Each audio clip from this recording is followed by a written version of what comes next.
ओम शांति।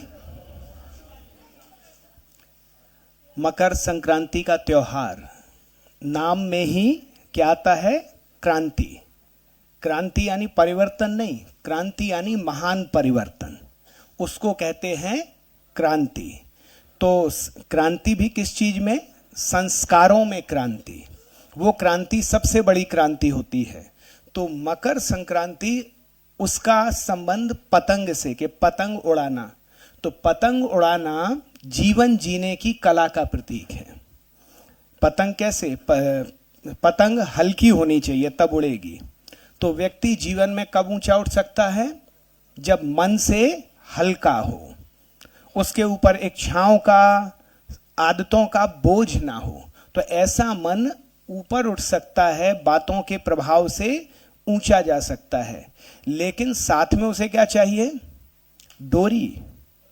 मर्यादाओं में बंधना पड़ता है, नियमों में बंधना होता है। तो हमारे लिए वो डोरी क्या है? श्रीमत, शिव बाबा की श्रीमत। नहीं तो पतंग कहीं भी उड़ जाएगी, हवाएं जहां ले जाएंगी वहां चली जाएगी। तो श्रीमत की डोर के साथ, भगवान की शिक्षाओं के साथ जब हम आगे बढ़ते हैं, उड़ते हैं, तो ऊंचा उठते जाते हैं। अब साथ में क्या होता है? पतंग को कभी ढीला छोड़ा जाता है। ढीला छोड़ने का अर्थ क्या होता है? जीवन में जैसे बोलना, बोलने में कहा जाता है बोलने की कला होना चाहिए, लेकिन बोलना ही बोलने की कला नहीं है। बोलने के बीच में चुप रहना भी बोलने की कला है, कि कब चुप होना है। जिसे ये आता है वो सही बोलने की कला जानता है। तो कई बार हम कई बातों को खींच नहीं सकते, खींचेंगे तो क्या होगा? टूट जाएंगी, वो बातें टूट जाएंगी। और क्या होगा? वहां टूट जाते हैं, दुनिया में रूठ जाते हैं। तो इसीलिए कभी किसी बात को ज्यादा खींचने की जरूरत नहीं, कभी ऐसी बात को हल्का छोड़ देने की जरूरत है। तो अपने आप वो पतंग क्या हो जाती है? स्थिर हो जाती है, सीधी हो जाती है। तो कोई बात को छोड़कर आगे बढ़ना और हल्का रहना, ये हमें पतंग सिखाती है। इसके बाद उसमें जो तिल और गुड़ है, तो तिल सूक्ष्म होता है, उसको गुड़ के साथ, तिल में हल्की सी कड़वाहट होती है, हल्की सी, तो उसके गुड़ के साथ मिलाया जाता है। तो जब सूक्ष्म आत्मा, हम अपने को, आत्मा को मिठास यानी ज्ञान और गुणों की मिठास को जब हम जीवन में धारण करते हैं, भगवान जो सबसे मीठा है, सुख का सागर है, तो उसकी मिठास को जीवन में धारण करते हैं। और फिर क्या होता है? तिल से तिल मिलते हैं।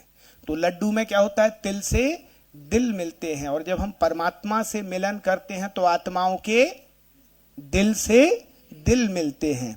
तो क्या होता है? संगठन बनता है, और संगठन में मिठास होती है।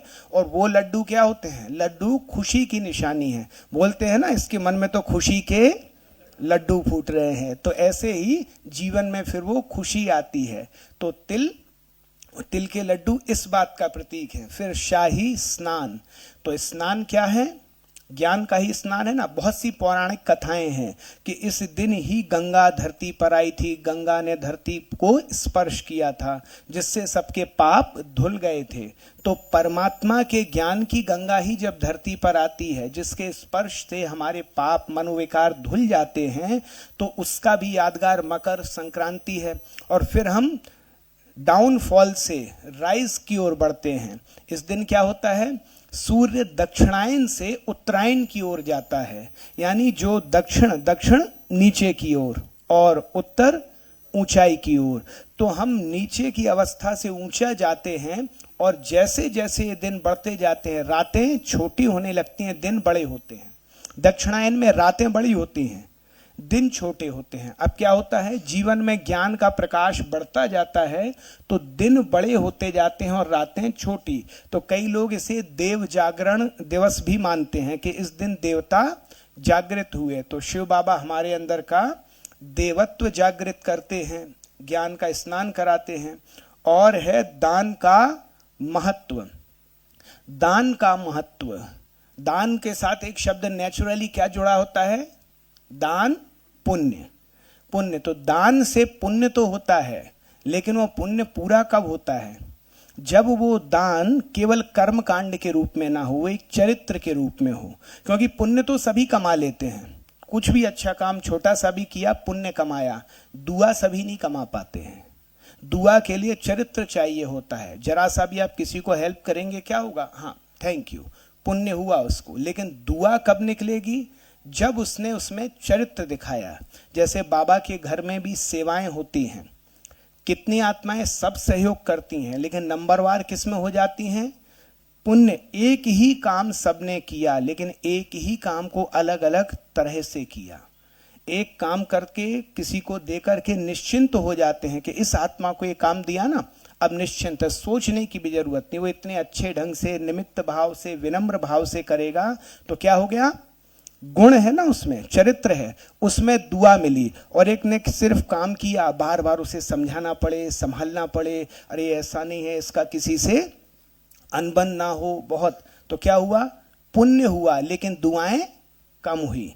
तो दान और पुण्य और साथ में दुआएं, तो ऐसा देने का संस्कार आज के दिन हमारे अंदर आए तो फिर संस्कारों में क्रांति होती है, और संस्कारों की क्रांति के साथ विश्व में क्रांति हो जाती है।